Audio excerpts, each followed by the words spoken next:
ኛዋ ምስኪኗ ውሃ ነገሮችን በቀላሉ መረዳት አለመቻሏና እያንዳንዱ የብስለት ደረጃ እዛ ድረስ መድረስ አለመቻሏ ነው። በዚህም የጤና እክል ይሆናል በማለት ዶክተር ድረስ ወስደው እንዳስመረመሯትና ነገር ግን ምናልባትም ከጊዜ በኋላ ትስተካከላለች፣ አሁን ልጅነት ስለያዛት ይሆናል፣ ደግሞ በፍጹም ሊያሳስባቸው አይገባም እንደተባሉም አቶ ደረጀ ለባለቤታቸው አስረድተዋል። ሌላኛው አቢጌል ነገ በኃላፊነት ደረጃ ስትቀመጥ ከማህበረሰብ ከሀገር እንዲሁም በሚገጥሟት ሁሉ በዚህ ጸባይዋ ከማን ጋር ተግባብታስ እንዴትስ ትኖራለች የሚለው ነገር ያስጨንቃቸዋል። ላይ ሰላም እርግዝና ተመልክቻለሁ በማለት ለነገር ስራ የተሯሯጠችው አቢጌል በእርግጥ ምላሿ ጥፊ ቢሆንም ወደፊት ግን ሌላ ብዙ መዘዝ ይዞ እንደሚመጣ ካሁኑ ነገሮች አመላካች ናቸው። ምክንያቱም የሰላም እርግዝና ምናልባትም ከአቶ ደረጀ ሊሆን ይችላል። ምክንያቱም ከዚህ ቤት መች ወጥታ ታውቃለችና በማለት አባቷን ሳትጠራጠረው አልቀረችም። አሁን ላይ ወይዘሮ ማርታ ለልጃቸው ጥፊ ያስከትሉ እንጂ ሰላምን ለመጠየቅ ጥሪያቸውን አልተውም። ሰላም ቀርባ ስለ እርግዝናዋ ትጠየቃለች። የሰላም ምላሽስ ምን ሊሆን ይችላል?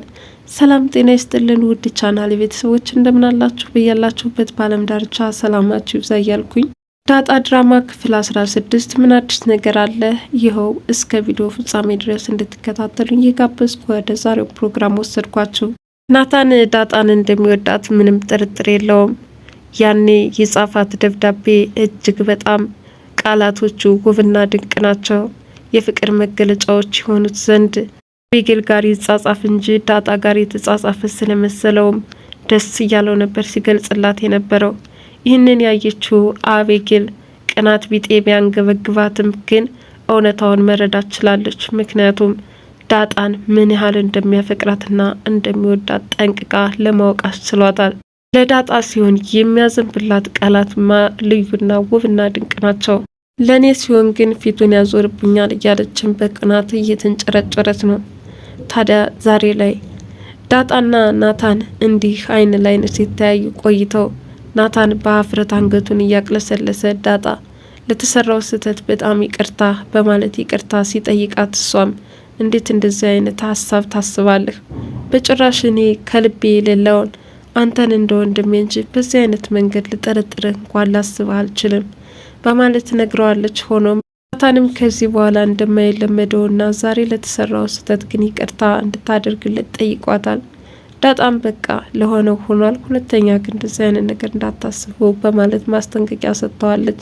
በእርግጥም ናታን እሺ በላት እንጂ ወደፊት ይህንን ጥያቄ እንደማይተው ለራሱ ቃል ገብቷል። ማለትም ዳጣን እንዴት አድርጌ እጄ እንደማስገባት በደንብ አድርጌ ጥናት አድርጋለሁኝ። ከዛ በኋላ ዳጣ የትም አታመልጭኝ፣ የምወዳትን ልጅማ እጅ አስገባታለሁ ብሏል። ወይዘሮ ማርታ የሰላም የራሷን ህይወት መጀመር አለመቻሏ እንዳሳሰባቸው ከዚህ በፊት ተመልክተናል። በእርግጥ ይህ ቀና አመለካከታቸው ይበል ያሰኛል። ሌላኛው በጣም ጀግንነታቸው የሚያስገርመው ትዳራቸውን የሚጠብቁበት መንገድ ነው። ልጆቻቸው ማሰብ የማይገባቸውን እንዳያስቡ እንዲሁም ጎበዞቹ ነው። ወደፊትም ሊገጥሟቸው የሚችሉትን ፈተናዎች ልጆቻቸውን እያስገነዘቡም ያልፋሉ።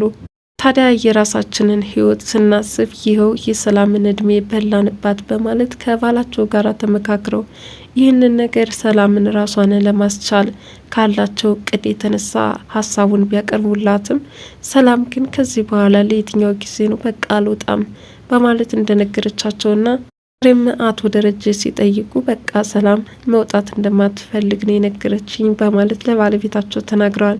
ባለቤታቸውም ቢሆን ሰላም ከዛ ቤት እንድትወጣ ፍላጎት ያላቸው አይመስሉም። ሌላኛው የውሃ ነው። እንግዲህ የውሃ ነገር እጅግ በጣም አስቂኝም አዝናኝም ነው። በዛ ላይ ለእናትና ለአባት በእርግጥ እሷ የምትናገረው ነገር የምታደርገው ነገር ለጊዜው እያዝናናቸው እንጂ በጣም ነው የሚያሳስባቸው። ይች ልጅ መቼ ይሆን የምትበስልልን? የምትማረውንስ መቼ ነው ተግባራዊ የምታደርገው?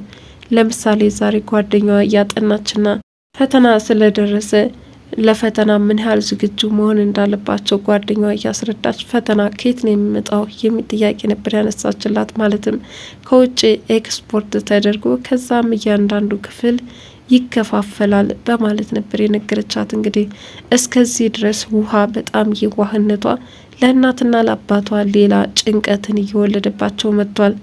አቤጌል ያው በክፋት የታጠረ ማንነቷ እንደቀጠለ ነው። ዳጣ ከናታን ራስ ውረጅ እያለቻት ነው። ዳጣ ስለ ናታን መልካምነት እንጂ በፍቅር በጭራሽ ምንም አይነት እቅዱም ሀሳቡም ስለሌላት አብረው ከአንድ ክፍል እንዲሆኑ ናታን ሲጠራት እርሷ ግን በጣም ደስተኛ ነበረች። ሌላኛው እንግዲህ ሰላም አሁን ነፍሰ ጡር እንደሆነች ዳጣ ያወቀች ትመስላለች። እግርሽን ልጠብሽ በማለት ተንበርክካ እግሯን አጥባታለች። ይህንን የተመለከተው ናታንም ፍቅሩ ሳይጨምርበት አልቀረም። ሰላምም እንደዚች አይነት ያለችውን ሚስት ያጋጥምህ እያለችም ናታንንም ስትመርቀው ነበረ። አቤጌል እቅድ እንግዲህ ናታንና አቤጌል ከአንድ ክፍል ሆነው ዳጣ ስታይ መቅናት እንዳለባትና ዳጣን መናደድ አይታ ልትሳለቅ ፈልጋ ነበረ። ነገር ግን ይህ ጥረቷ አልተሳካም። ምክንያቱም ዳጣ ለደንታው አይደለምና ታዲያ የእናቷን እግር እያጠበችም ስለነበረ ትቷት ነው የሄደው። ሆኖም ዳጣስ ለምን አትመጣም እያለችም አቤጌል ጠይቃለች። ቅዷም ስላልተሳካላት በጣም ነበር እየተናደደችው። እንግዲህ እየሮጠች ወደ መኝታ ክፍል በመምጣትም ሰላምን አረግዝሽ ወይ? እንዴት ከዚህ ቤት ረፍት አትወጭም? እንዴት ልታረግዥ ቻልሽ? በማለት ጠይቃታለች። ሰላምም ከምንም ላርግዘው ምንም አይመለከትሽም፣ ስለ እኔ እርግዝና አንቺስ ምን አገባሽ? የሚል ምላሽ መልሳላታለች። በስከ መጨረሻም ድንገት የመጣው ውፍረት እንደሆነም ለአቤጌል ነግራታለች። አቤጌል ሽልም ከሆነ ይገፋል፣ ዳቦም ከሆነ ይጠፋል፣ ለማንኛውም ወደፊት የምናየው ነገር ይሆናል በማለት መልሳላት ቀጥታ ወደ እናቷን የሄደችው። ለእናቷም ጉድ ልንገርሽ ትላታለች። ምን ጉድ እንደምትነግራትም ግራ ተጋብታለች። መቼም የኔ ቤት ዕዳ ያልቅምና ምንድነው የምትነግሪኝ? እባክሽ ተይኝ እያለችም የአቤጌል ነገር በጣም ሰልችቷታልና በስከ መጨረሻም ይኸውልሽ ሰላም እኮ ነፍሰ ጡር ናት የሚል ምላሽ መልሳላታለች።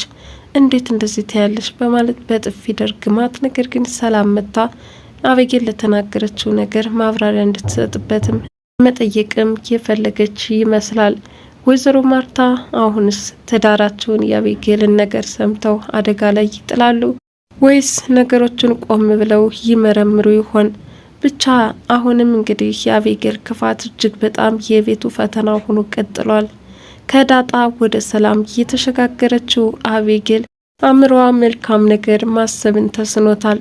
ሰላምም ብዙ የተወሳሰበው ህይወት የሚስጥራዊ ሆኖ ቢቀጥል ይሻላል፣ ምን የሚነገር ታሪክ አለኝ እያለች ብዙ ነገር ስታዝንና የተወሳሰበ ነገር እንደገጠሟትም ለናታንም ሆነ ለዳጣ ነግራቸዋለች። በእርግጥ ይህ ነው ብላ ግልጽ እያስረዳቻቸው ነገር ባይኖርም ነገር ግን ብዙ የህይወት እንቆቅልሽ እንዳላት ደግሞ ለመደበቅ አልፈለገችም።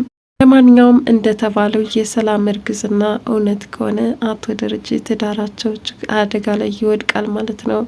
ወይዘሮ ማርታስ ይህንን ስህተት በጭራሽ ማለፍ እንደማትፈልግ ከዚህ በፊት ለዳጣ ስታስረዳት ተመልክተን ነበር።